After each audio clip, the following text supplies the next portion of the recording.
VAR review, Allister red, Romero handball penalty. Video assistant referee causes controversy every week in the Premier League, but how are decisions made, and are they correct? After each weekend we take a look at the major incidents, to examine and explain the process both in terms of VAR protocol and the laws of the game. In this week's VAR review, was it the correct decision to send off Liverpool midfielder Alexis Mac Allister? Did Dominic Szoboszlai deserve a penalty? And should Tottenham Hotspur defender Christian Romero have been penalised for handball against Manchester United? Liverpool 3-1 Bournemouth. Possible red card overturn, Mac Allister on Christie. What happened? It was in the 58th minute, with Liverpool leading 2-1, when Alexis Mac Allister challenged Ryan Christie for a loose bouncing ball. The AFC Bournemouth player got there first, with Mac Allister catching him with his studs. Referee Thomas Bramall produced the red card, to the surprise of the midfielder. VAR decision, red card stands. VAR review. The Premier League has a more liberal approach to tackling compared to the other major leagues, and that's shown in the number of red cards. Last season in England's top flight there were 17. Contrast that with the 89 shown in La Liga, 65 in League One, 41 in Serie A and, from fewer matches, 20 in the Bundesliga. More consideration is given to the level of force, rather than point of contact. Based upon that, we shouldn't be seeing a red card for tackle like Mac Allister's. Even Bournemouth boss Andoni Iraola agreed with his opposite number, Jurgen Klopp, that the midfielder shouldn't have been dismissed. Christie is trying to clear the ball with a side foot action, while the Argentina international goes in with his studs leading and makes contact on the shin. Bramall has a good position and has deemed that Mac Allister has endangered the safety of an opponent due to the way he went into the challenge. For the VAR, Paul Tierney, this is a difficult judgment. If the referee is saying the red card has been shown due to Mac Allister leading with his studs, can that be said to be a clear and obvious error? Supporters generally hate the phrase clear and obvious, and it's difficult to define. Fans say they just want the right decision to be made, but in a sport that is ruled by subjective decision-making, that's essentially what clear and obvious means.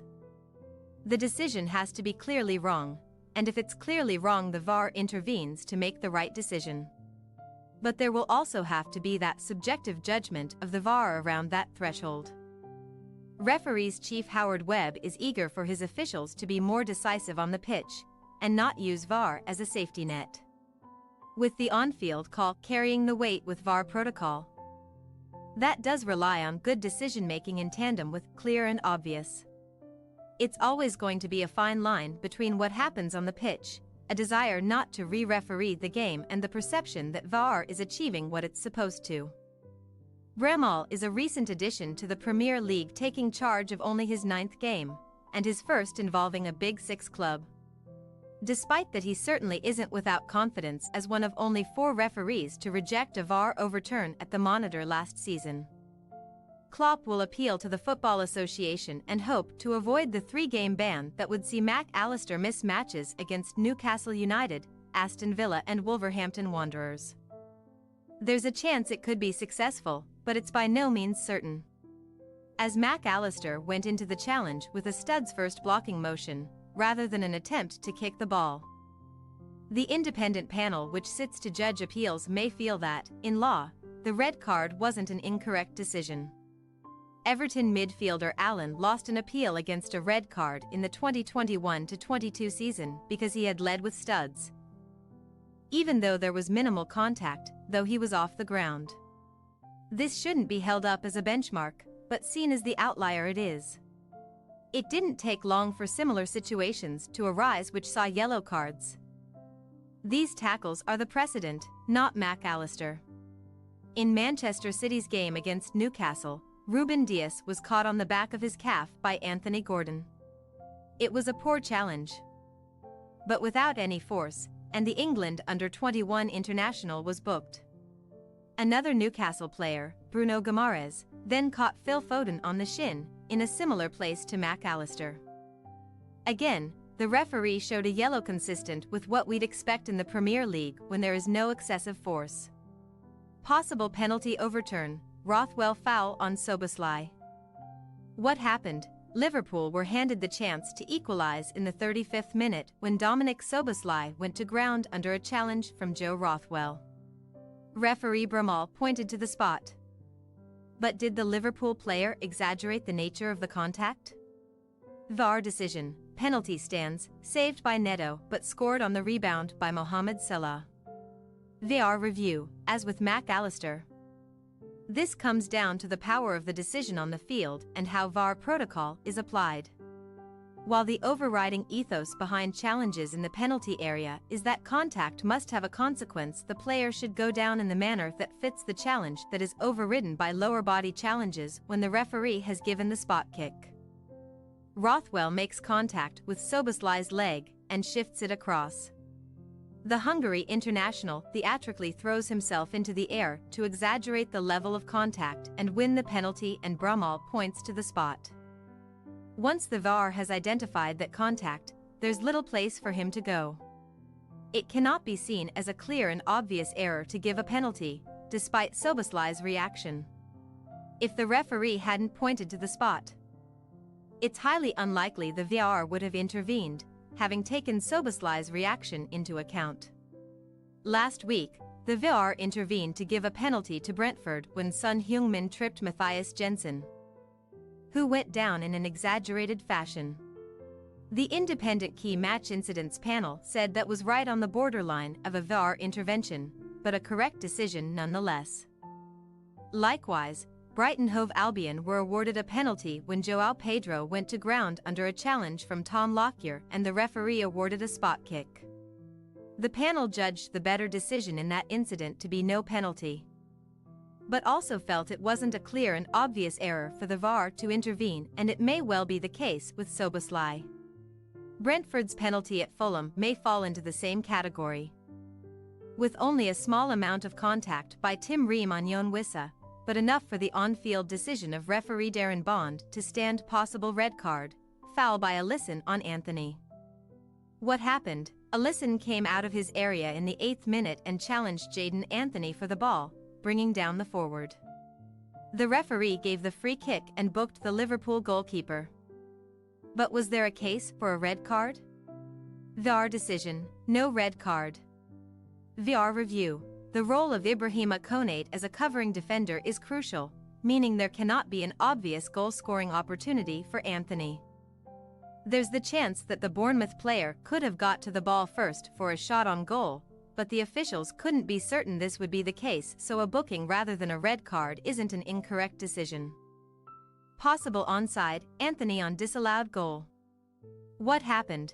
Bournemouth thought they had taken the lead in the first minute when Anthony skipped through and fired past Alisson. But the assistant's flag went up for offside. However, Trent Alexander-Arnold played the ball before it reached Anthony, so should the goal have stood? VAR decision, no goal. VAR review. Last season, Liverpool were furious when they had a goal disallowed against Aston Villa when Ezri Konsa was adjudged not to have made a deliberate play. This time they were the beneficiaries of this area of the law. Anthony was offside when Marcos Senesi played the ball forward, but when Alexander-Arnold knocked the ball on, he did so with a stretched motion in an attempt to play a high ball. The defender has no control over the outcome of his action, so it cannot be considered a deliberate play and the offside phase isn't reset. It's not the last time we'll be visiting deliberate play this season. Tottenham 2-0 Man United. Possible penalty, handball by Romero.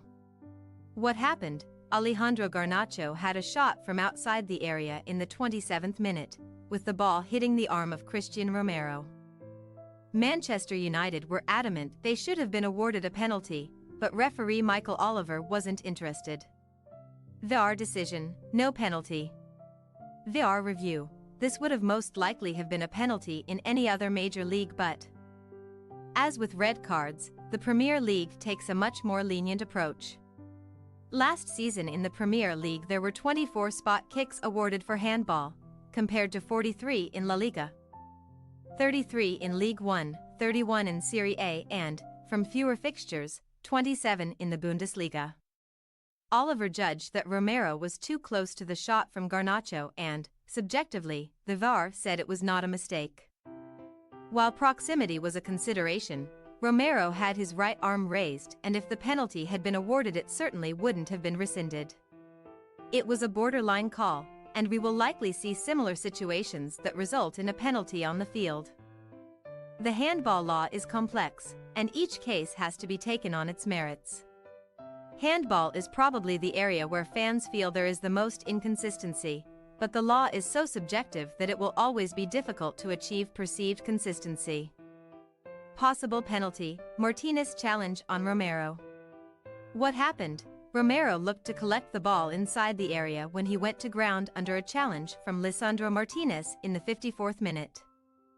Referee Oliver said no to the appeals for a penalty and signaled for play to continue. VAR decision, no penalty. VAR review. We will see many similar incidents in the Premier League this season. When two players get to the ball at the around same time and the referee decides no foul has taken place. It's one of those situations when outside the area the referee is likely to give a decision to one of the players. But inside the box he may feel there isn't enough to warrant a penalty. We saw many similar situations last season, including when Bruno Fernandes wanted a penalty against Newcastle when he met the ball at the same time as Fabian Schär. Aston Villa 4-0 Everton. Possible penalty overturn, Pickford challenge on Watkins. What happened? Aston Villa were awarded a penalty in the 24th minute when Ollie Watkins was caught by Jordan Pickford after the striker had attempted to get a shot on goal. Referee Anthony Taylor pointed to the spot. VAR decision, penalty stands, scored by Douglas Luiz. VAR review. Just 2 weeks into the season and we have a few examples of goalkeepers challenging attackers. And the different ways they are judged rightly or wrongly. Tottenham goalkeeper Guglielmo Vicario connected with Kevin Shade after the Brentford player had released a shot and no penalty was awarded. The KMI panel agreed this was normal football contact. The difference with the Pickford challenge is the careless way he came for the ball. It wasn't just a keeper spreading himself for the shot. Pickford came out and made a wild swipe for the ball and then took the striker. It's always going to be a judgment call on when a goalkeeper, or in fact a defender, crosses the line from an attempted block or save to a foul challenge. But few would argue against this spot kick. It comes, of course, just a few days after the failure to award a penalty against Manchester United goalkeeper Andre Onana versus Wolverhampton Wanderers. That led PGMOL to stand down 3 officials, the referee, VAR, and assistant VAR from duty this weekend. The incorrect Onana decision doesn't create the precedent for the season. Both Onana and Pickford made challenges which were worthy of penalties. West Ham 3-1 Chelsea. Possible penalty, Areola challenge on Jackson. What happened? It was the 9th minute when Enzo Fernandez tried to feed Nicholas Jackson through the center. The striker burst into the area and was brought down by goalkeeper Alphonse Areola. Any claims for a penalty were quickly ended by the offside flag. VAR decision, no penalty. VAR review, a correct offside decision was made by the assistant. But this situation is notable for the way it was handled by referee John Brooks. When Jackson was fouled, Brooks looked over to his assistant and the offside flag was raised. However, rather than giving the offside first, Brooks blew and pointed to the penalty spot before immediately cancelling it and giving the offside. Why is this important? As always, it's about the weight of the on-field decision. By making the call to give the spot kick, Brooks has given the indication to the players, supporters and the VAR what his decision would be if the review finds that Jackson was actually onside. Without this, if Jackson is onside there is less likelihood of a penalty being awarded as the VAR would have to find a clear and obvious error in that original decision. Possible encroachment, Soucek after Fernandes penalty miss. What happened? Fernandes saw his 43rd minute penalty saved by Alphonse Areola, with Tomas Soucek clearing the loose ball. But was there a question of encroachment by the West Ham midfielder? VAR decision, no retake. VAR review. Soucek has his foot on the line of the penalty area when Fernandez struck the shot, which on a technical level means he was encroaching before clearing the ball. However, protocol sets a limit on when the VAR should get involved, in order to limit the influence on penalties. The VAR has to judge if the encroaching player has a material impact on the outcome of the kick. And that means he must prevent an opposition player from being able to play the ball.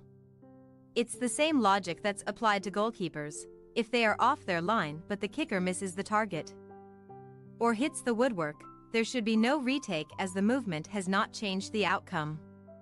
Soucek doesn't have a Chelsea player close to him when he plays the ball, so the VAR. Paul Tierney was correct not to intervene. Thanks for your watching. Don't forget to click the subscribed button and hit the bell icon for more.